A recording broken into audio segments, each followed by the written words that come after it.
1 year ago, I launched Degenerate Art, the parent newsletter of this podcast. The podcast itself launched a few weeks later. Is this crazy?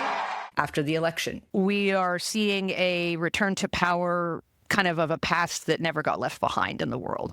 And it seems like a good moment to stop and consider the most important parts of what I've tried to cover in the last 12 months. Fallon told me after 9/11 and the turn toward black sites and torture around the world that he thought the U.S. had become a rogue state. And also look at the current trajectory of the country. We call them the water drugs. And the world. The drugs that come in through water. A lot of new subscribers have come aboard in the last month, which probably offers another good reason to round up the most useful parts of what we've talked about in this year. The rhetoric that he and his people are using is not the rhetoric, and through the whole campaign, it has not been the rhetoric of people who are going to win an election, hold legitimate power, and exercise it legitimately. I started out with a lot of historical analysis, trying to illustrate the crises that were already tripping up the country. It's a bigotry that gets tapped to further a delusional narrative that eventually competes with and displaces reality. And specific kinds of threats the U.S. would face from a second Trump administration. We begin the largest domestic deportation operation in American history. Later, it became less necessary to clarify the threat because the administration moved from threat to direct harm. We have an Insurrection Act for a reason. So after that, I focused more on what kinds of action are still possible in our current historical moment to break the momentum of the administration or even push back on it in useful ways. So run for school board, become a library volunteer, show up to community events. And today, the federal government has been deliberately wrecked by Trump and his allies in an ongoing project to extract wealth for the richest Americans and deny benefits to the poorest. What critics are calling Trump's big, ugly bill includes some $1 trillion in federal cuts to Medicaid and could kick 17 million people off health care. It makes the largest ever cuts to food assistance benefits, could cause the closure of nursing homes and rural hospitals across the country, raises housing and energy costs, and supercharges Trump's crackdown on immigrants, all while extending Trump's tax cuts for the rich and delivering massive new tax benefits for the wealthiest Americans. Trump is using federal law enforcement against cities run by his political opponents and is working to expand his power to use the U.S. military in a similar fashion. It's unconscionable. This has never happened before. They're calling out troops onto the streets of a state that doesn't want them, and they're not even telling us where they're going to go, what they're going to do. This hasn't happened, I don't think, since the Civil War. Now I want to talk about some of the most important history I've laid out in this newsletter across the last year. I want to address exactly where we are now and what we're likely to face in the coming months. And I'll make some specific suggestions about the most effective things you can do to halt or reverse Trumpism in America. So what happens when a country decides to put tens of thousands of people into camps? What can history tell us? Given that several years of my work around the world centered on the global rise of concentration camps and their persistence in the world. Here with me now, author Andrea Pitzer, who literally wrote the book on the subject. It's called One Long Night, A Global History of Concentration Camps. Many of my historical examples rise out of that world, one which has become only more relevant with the massive increase in funding for civilian detention without meaningful trial and the ongoing construction of a massive national and even international detention network by the United States. So when people think of concentration camps, they tend to think of Auschwitz and the death camps because looking back from today, it looms so much larger than everything else that's happened in history, as it should. We should remember it first. But I really wanted to look into how we got to that point. Just a housekeeping kind of note. Tell me about that. Subscribers will have a chance to ask questions for a Q&A we're doing to celebrate our anniversary, the answers to which will eventually be posted for everyone, but will go to subscribers first.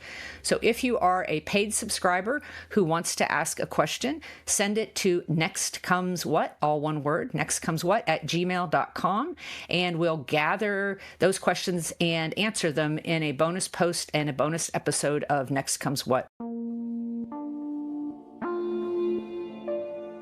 In the newsletter, I usually have Tuesday and Friday posts, and I try to provide some relief and distraction from everything that's happening. So Later in the week, I usually include stories from my strange childhood, my time teaching karate and self-defense, doing Arctic research, and running a record store, but not all simultaneously. I didn't become a writer for a living until I was almost 40 years old. The Tuesday posts are the ones that provide the basis for this podcast, and they focus on what's happening to the country and how to stop it, and have been the cornerstone of both the newsletter and the podcast. I'm familiar with this world of people that would support Trump, and I try to think of it as addiction. Before the election, one of the first things I covered was events in Gaza and the ways that the Israeli government was in danger of repeating 19th century concentration camp history from Cuba. Do these actions, intent on limiting aid into Gaza and West Bank, taken under the pretense of security operations, comply with international humanitarian laws and norms? Are these the actions we should expect from one of our closest democratic allies in the world?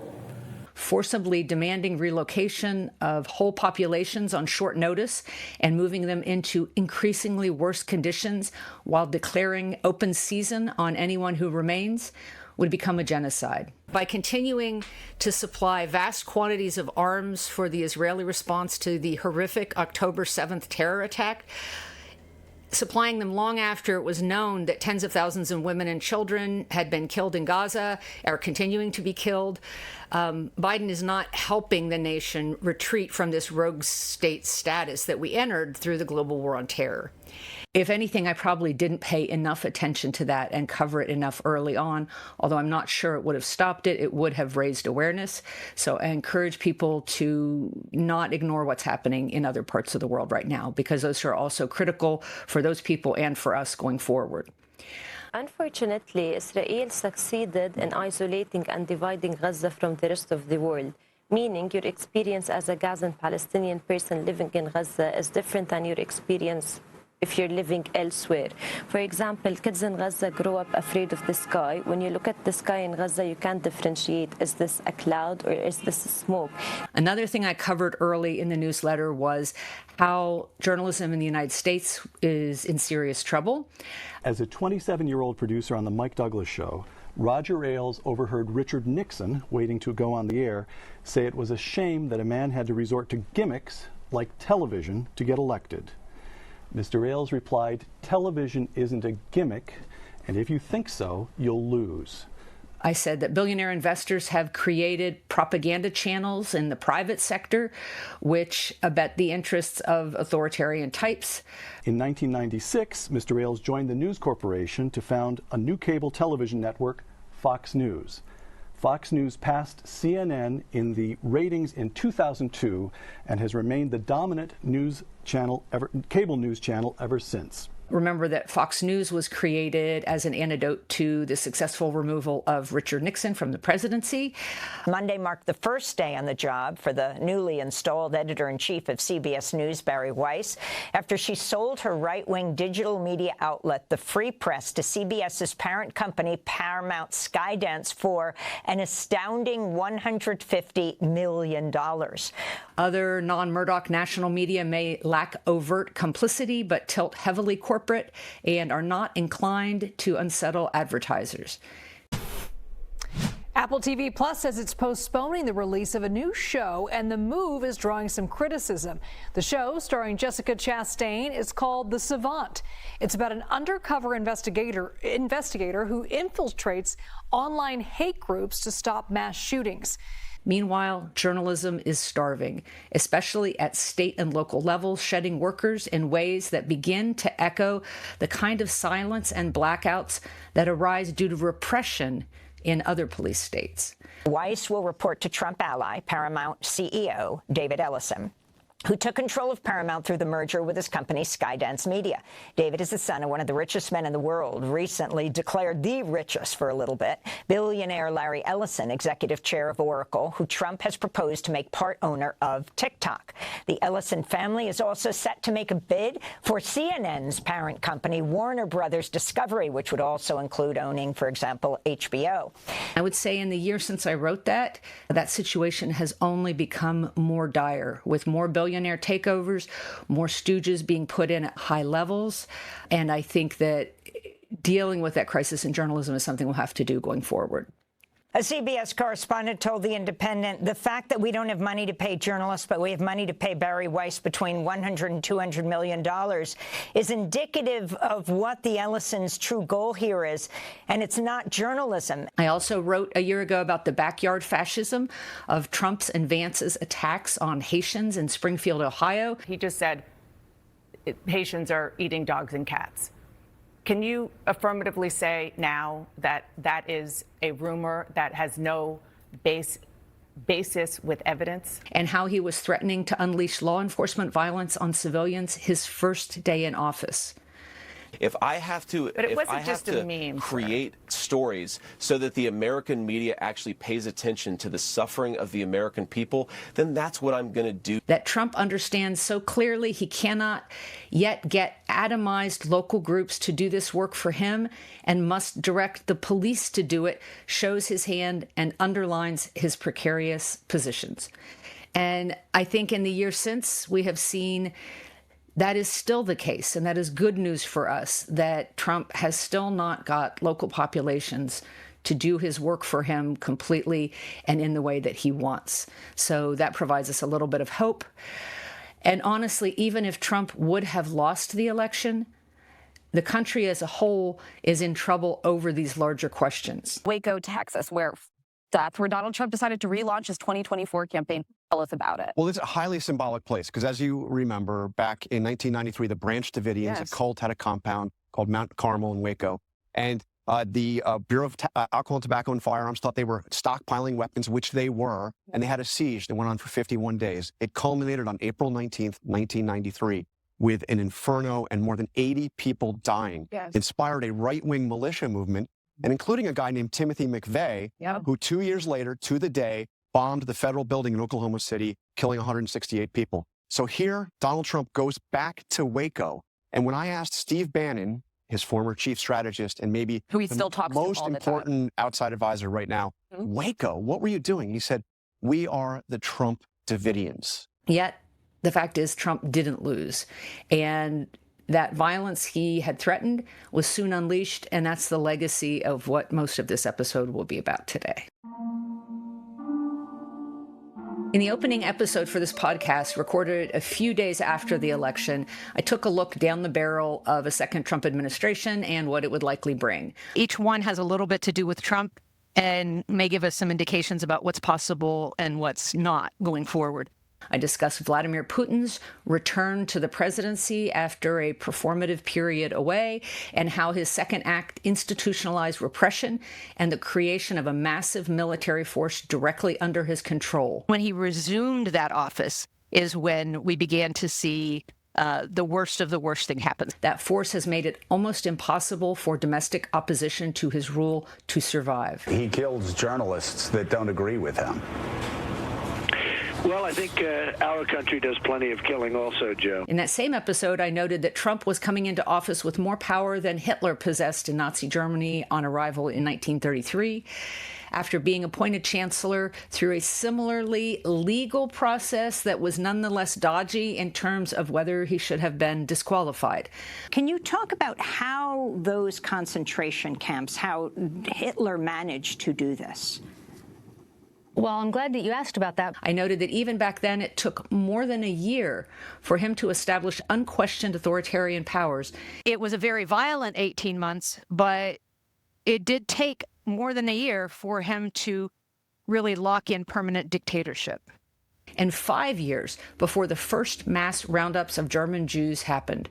So as Americans, we would have some window in which to act to save the country, is what I predicted. The authors of Project 2025, they got to feel like their time was worth it because a significant amount of the policy proposals in this thing have already been implemented, with more in progress. I will say that the U.S. government is currently moving much more quickly. President Trump's evisceration of the federal workforce, his focus on establishing a federal government loyal to him, ripped out of the first chapter. I considered the case of Chile, in which Pinochet came to power through a coup, and noted that though Trump wouldn't take power in 2025 due to a coup, the election victory was in many ways the fruition of the January 6, 21 coup that was put down. The Trump administration has agreed to pay nearly $5 million to the family of Ashley Babbitt.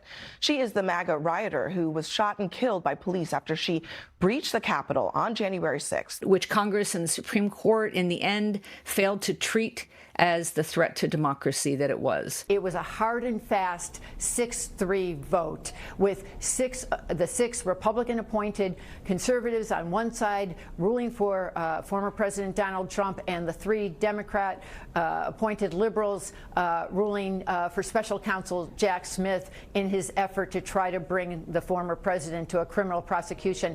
There was no effort by the Chief Justice in this case to reach out to the left at all. It was clear even then that his rhetoric and planning for a second administration were framed as overthrowing the existing limits on the presidency and the destruction of democratic government itself. The rhetoric that they're using is this rhetoric that the people who do coups use when they come in and seize power. It is this rhetoric of terror. It's a rhetoric of shock and awe. It's a rhetoric of people making a show of force and trying to seize more power than they have. He aimed to establish dictatorship. For day one. The biggest mistake I made in my predictions a year ago related to Congress. In the settings I'd looked at around the world where authoritarianism was on the rise, I said that legislators often ended up too weak or too complicit, and so they were unlikely to stop Trump's ascent. And that part was correct. But I also said that Trump's immigration plans would take enormous amounts of money to inflict on the country. I think that we're going to see real targeting of Latino populations, whether they're documented or not. I predicted that neither the Senate nor the House would have a comfortable majority, or at least one comfortable enough that they would be willing to cut the social programs that would need to be cut to make mass deportations happen on a vast scale for an extended period.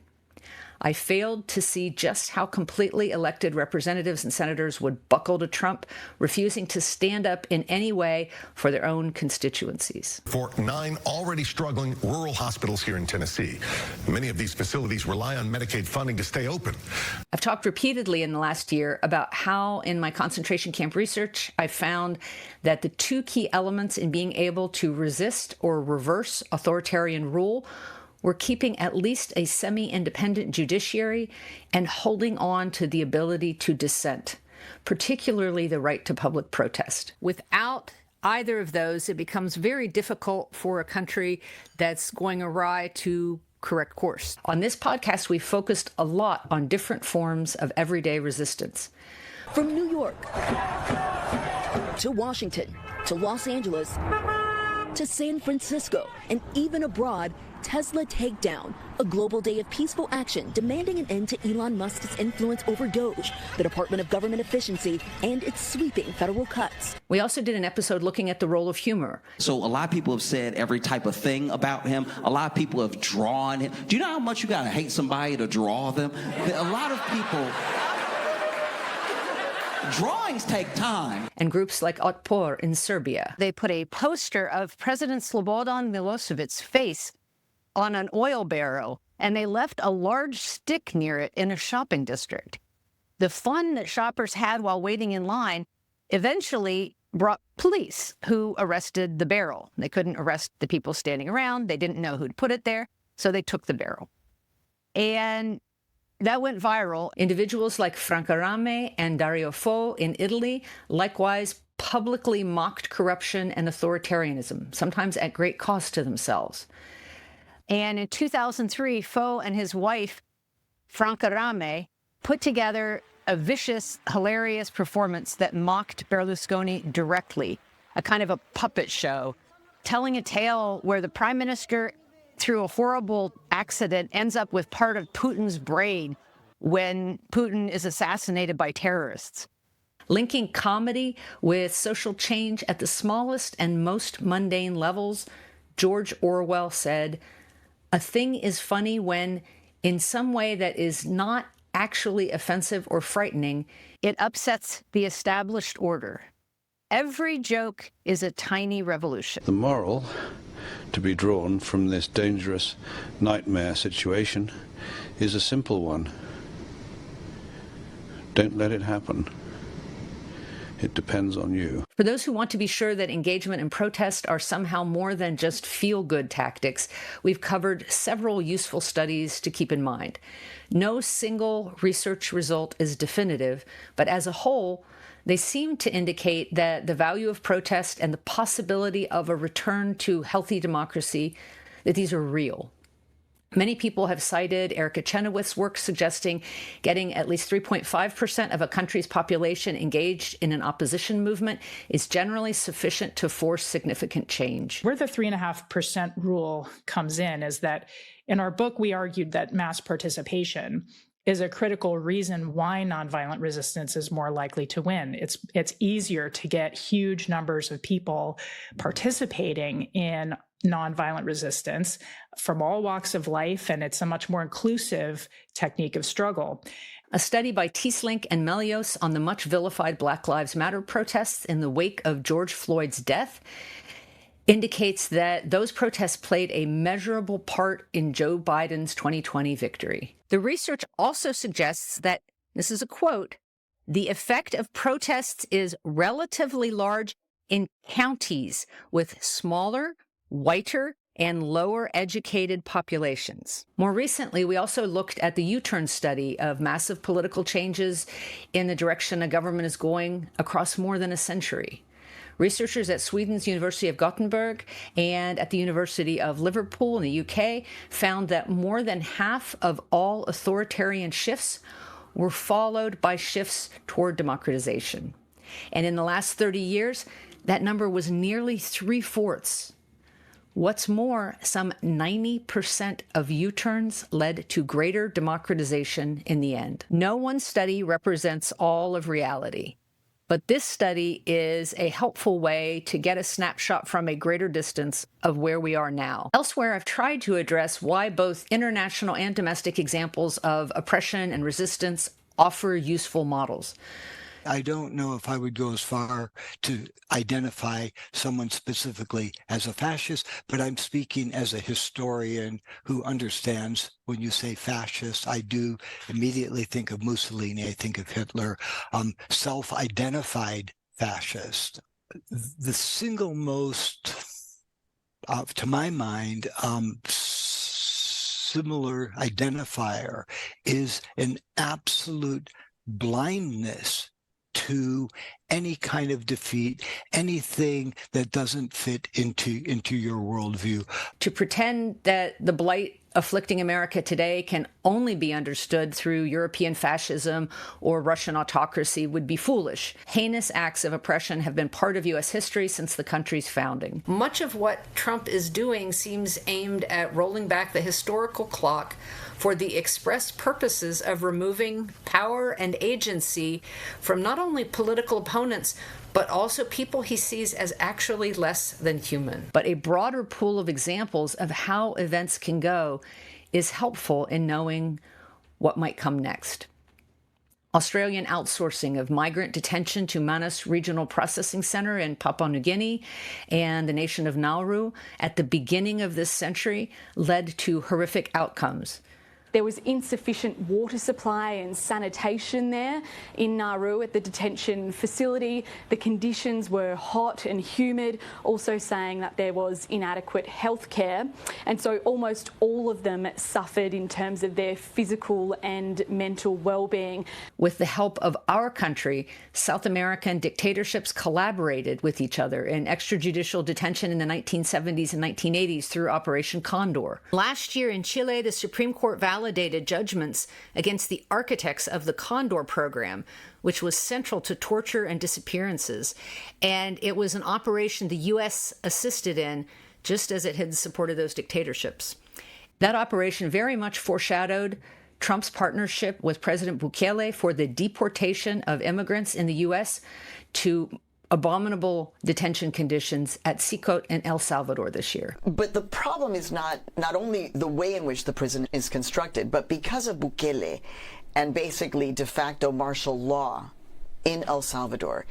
When you are put in that prison, you have no due process, you have no visitors. The past in these cases predicted the path that international expansion of deeply punitive refugee and migrant policies would take.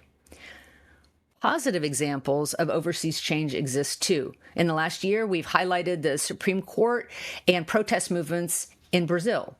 We've looked at the role of protest and legislators' bravery in South Korea. South Korea's president declared martial law, basically in the middle of the night, effectively accusing the opposition of trying to destroy the country from within. And then, almost as quickly as the declaration had been made, Parliament, including members of the president's own party, pulled the rug out from under it. Poland is currently mired in a struggle paralleling that in the U.S. We must do everything we can to ensure that Poland remains Poland, rich in its cultural heritage, in its attachment to what is enshrined in our national community, to the symbol of the cross and to Christian values. With some defeats and some victories for democratic governance. France has shown us how to hold former leaders accountable through legal channels. And of course, our own history offers countless ways that we could use to model our actions today. They built a school, they called a school, the Mexican families in the community called it La Caballeriza, for the barnyard, the barn. And it was a wooden building that was built on the Mexican side of the tracks. Basically, the parents called a strike, a huelga, against the school. They were not going to the quote-unquote the barn. So I've looked at events here in the U.S. stretching all the way back to the colonial era to show examples of successful defiance of oppression from enslaved people. Elizabeth Freeman, an enslaved woman then known as Mum Bet, became one of the test cases for slavery in Massachusetts, cases that led that state to becoming the first one to abolish slavery in 1783. Bet changed her name to Elizabeth Freeman, later buying her own house and living a life of freedom and independence. People with many fewer options than we have now. Latino communities, queer communities, and many others. Nearly a year after Trump's re-election, we are, in fact, facing an expanding network of domestic and international concentration camps, creating the first global network of camps run by a superpower created through bribery and coercion. We can expect this to get worse. We took the freedom of speech away. With very few exceptions, the current U.S. Supreme Court has been rubber stamping almost everything the administration has asked of it. As we've noted across the year, this is largely being done via the shadow docket, which is the title of a book by Stephen Vladeck, a University of Texas law professor. So it's an umbrella term that basically describes everything the Supreme Court does other than the 60 or so big merits rulings we get each term. That's the ones that we're used to seeing big headlines about. It's only about 1% of what the court does. 99% of the dispositive rulings the Supreme Court hands down are these unsigned, unexplained orders. Most of them are anodyne, but increasingly, a lot of them are not. Which doesn't demand legal theory or accountability from the justices. So in September of 2021, Justice Alito gave a speech at Notre Dame Law School where he says, oh, these aren't precedents. Well, the court has apparently changed its mind. And makes it nearly impossible for lower courts to have a sense of any body of law that they can use to rule going forward. Way too often, the best predictor of who's going to win a shadow docket application is the partisan valence of the dispute, where the justices seem to be siding with Trump policies but against Biden policies, with red states but against blue states, where the absence of any explanation deprives us of any reason to feel confident that there are neutral principles here at work and not just political actors acting politically. We have covered case after case in which lower court judges are trying to uphold the best aspects of constitutional law and democracy, at times risking their lives. New data from the U.S. Marshals Service shows threats to federal judges in 2025 have already outpaced last year's numbers. Congress, as I mentioned, has caved completely to Trump, failing to fulfill even the constitutional framers' expectation that they could be relied on, if nothing else, to ensure their own power as a branch of government. As a Republican, I'm very disappointed in my party, and I'm very disappointed in you because you do have the power to call the House back. You did that, or you refused to do that just for a show. I am begging you to pass this legislation. My kids could die. The elected opposition has a few members that have found productive ways to engage. But Democratic Party leadership is flailing in the face of relentless overreach from the executive branch. If it sounds to you like I am alarmist, that is because I am ringing an alarm. From the beginning, we've seen governors like J.B. Pritzker and Maura Healey defying Trump on immigration.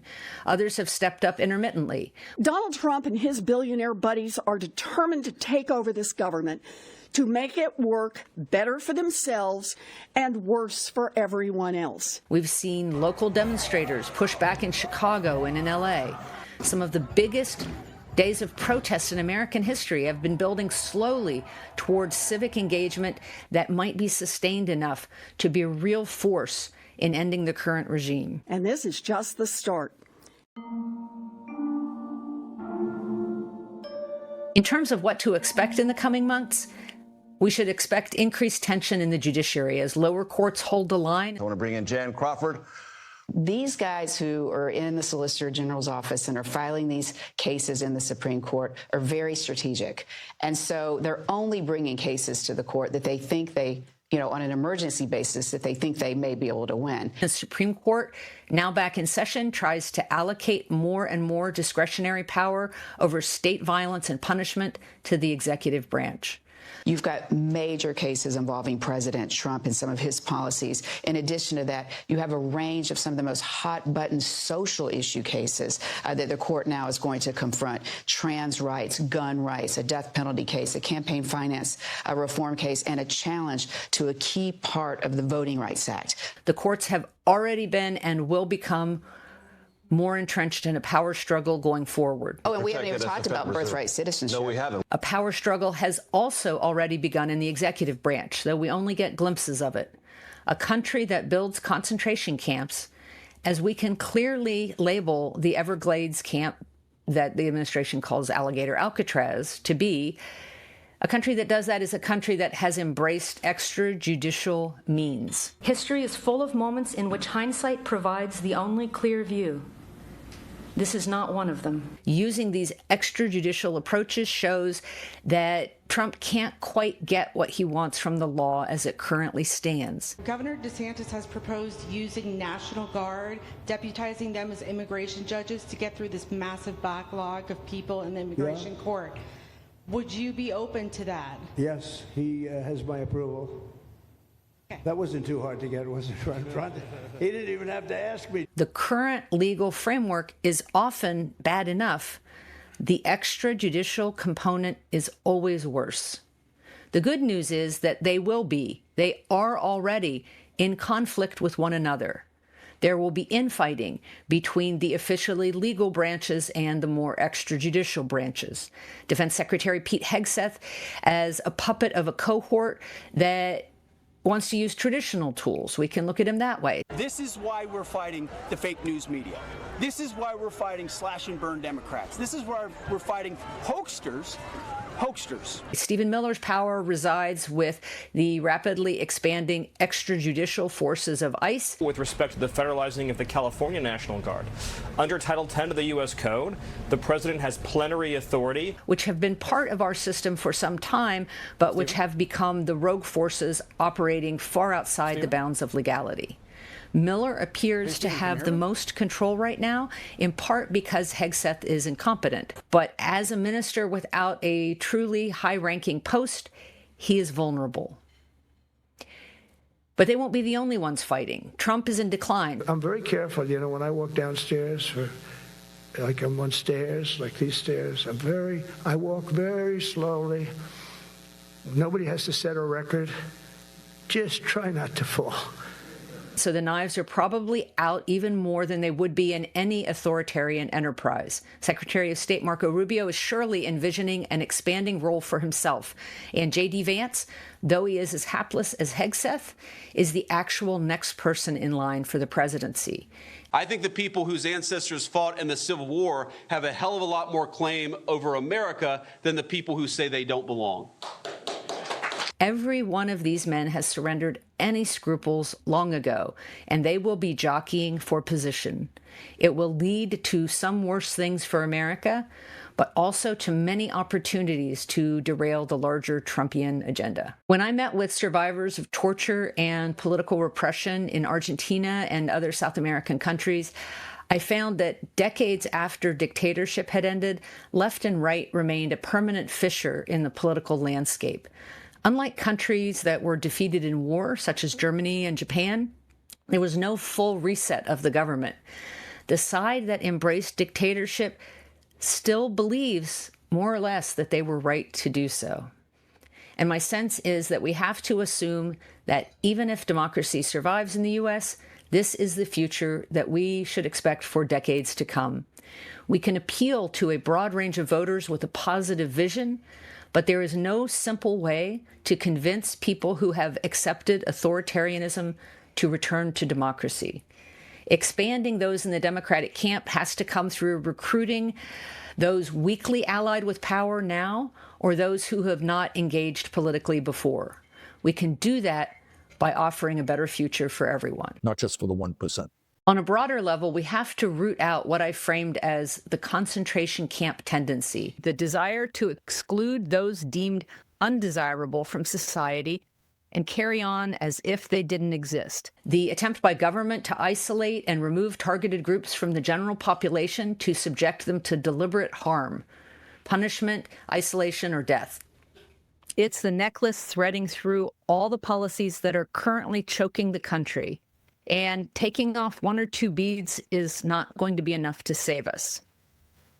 We've covered this through looking at the administration's actions when it comes to homeless people. I wanted to talk with Brian Goldstone, an expert on this topic with a heartbreaking book called There Is No Place for Us, the literal physical assault on cities with large Black and Latino populations. There's a reason why slavery was never outlawed in jails and prisons in America. The active slurring, harassment, and denial of care, or even attempts to erase the existence of trans folks. This concentration camp tendency is larger than the current Trump era. To talk about how it has played out in the past and how it's likely to play out now, I talked with Aaron Reichlin-Melnick. I'm a senior fellow of the American Immigration Council, an immigrant rights nonprofit. With politicians across the board demonizing immigrants and using immigrant detention as a political football for personal gain. You see this all the time when people say things like, well, you've been in the country for 25 years. Why didn't you get your citizenship already? Congress has affirmatively made it impossible for a person to do that. We see it, too, in mayors and governors going out to performatively dismantle homeless encampments without consideration for the serious policies and approaches that are successful in reducing homelessness and its accompanying ills. In 5 years, we both created the program and halved the long-term homelessness in Finland. But the immediate crisis is Trump, with what appears to be increasing physical incapacity from mobility issues to bruises and swelling. One thing with Obama, I had zero respect for him as a president, but he would bop down those stairs. I've never seen da-da-da-da-da-da, pop, pop, pop. He'd go down the stairs, wouldn't hold on. I said, it's great. I don't want to do it. I guess I could do it, but eventually bad things are going to happen, and it only takes once. At 79 years of age, Trump has decent odds of dying in office. In an episode about what comes after Trump, I encouraged people to think about and work towards something in the world that you would like to have in place when Trump is gone. What you choose might be an effort that you'll start knowing you will never see the end of it. It can be anything, a library, a school, something even smaller, but you can work on building that world now. Support those who are doing work you can't to shore up democracy. We especially need to make sure that every immigrant charged has legal representation.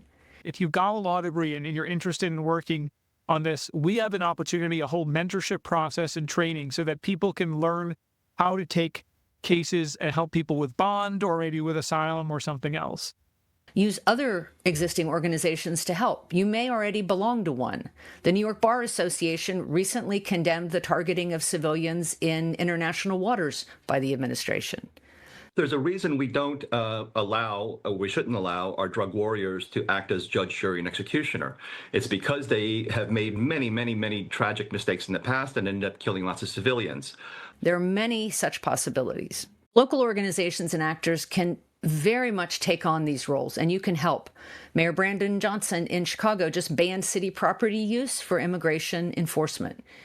You can work on this exact project close to home. My name is Oliver Merino. I work at the Immigrant Legal Resource Center, and I live in Alexandria. We've addressed before how to get ICE out of your neighborhood. One of the things to understand about mass deportations is it requires local collaboration. So talk to your city council, talk to your mayor's office, and ask what they're doing on these fronts. Organize meetings with officials to address local harms to vulnerable populations in your community. If you are a veteran or military adjacent, you can take a role in helping to stop the normalization of war actions inside U.S. borders through peer-to-peer education or simply by tying service members more deeply into a civilian community. We see grand juries refusing to indict. We've seen Sandwich Guy in D.C. taking public action that inspired millions. Frog Guy in Portland went toe-to-toe with ICE and made them back up. Not every story is one of easy defiance. We saw Marimar Martinez shot repeatedly while protesting ICE in Chicago. We're getting more details about a controversial incident involving ICE agents, 2 civilians, and what Homeland Security says was obstruction. But new information and inconsistencies are making people question the government's version of what happened. Not everyone will want to take these kinds of risks, but the rest of us can spread the word of how ICE lies about these encounters, which in turn reinforces jury skepticism and judges' decisions going forward. Most gatherings are still more rallies than confrontation, so your risk really is pretty small. On October 18th, you can join what is likely to be millions of Americans who will turn out for No Kings events across the country. In the days prior to that, No Kings will be holding virtual training sessions, some in English, some in Spanish. It is critical that we continue to build a politically engaged country in order to create a visible opposition to Trump. Outside of the groups directly targeted with violence today, public apathy is a greater danger to the country than actual oppression in this moment. I've said it a dozen times in the last year that one of the biggest differences between the U.S. and the countries that I've studied that fell to authoritarianism is how free most of us still are for now. We are singularly poised to act in ways that most citizens and residents of other countries mired in hardening authoritarianism were not. Which again is not to say there are no risks, but on a day-to-day basis, most of us are able to speak without fear of arrest or detention. We can gather without the likelihood of bodily harm. And we need to speak out as loudly and as often as possible to check the power that the president is trying to grab. Every time we do so, we throw more sand in the gears of his attempts to clamp down. We can absolutely do this, but we will have to overcome seeing democracy as a spectator sport in order to salvage the best of what America has been and to create a new and better country. I want to say thank you to Jason Sattler, also known on social media as LOLGOP, who has partnered with me since the election to produce this podcast. Thank you to the many people who have talked to me for the newsletter or who have appeared on the podcast itself. And thank you to the paying subscribers who make it possible for me to let everyone have access to the posts and episodes. I hope you'll continue to support my work going forward. Don't forget, if you are a paying subscriber, to send in your questions to nextcomeswhat@gmail.com, and we will do that special episode. And if you are not yet a paying subscriber to Degenerate Art, you can find the subscription link in the second paragraph on the homepage at andreapitzer.com. And that's it. Thanks for listening to Next Comes What. Please share this with anyone who's looking for ways to help each other survive this mess. To support this podcast, please subscribe at andreapitzer.com and consider giving Next Comes What a 5-star review where you get your podcasts.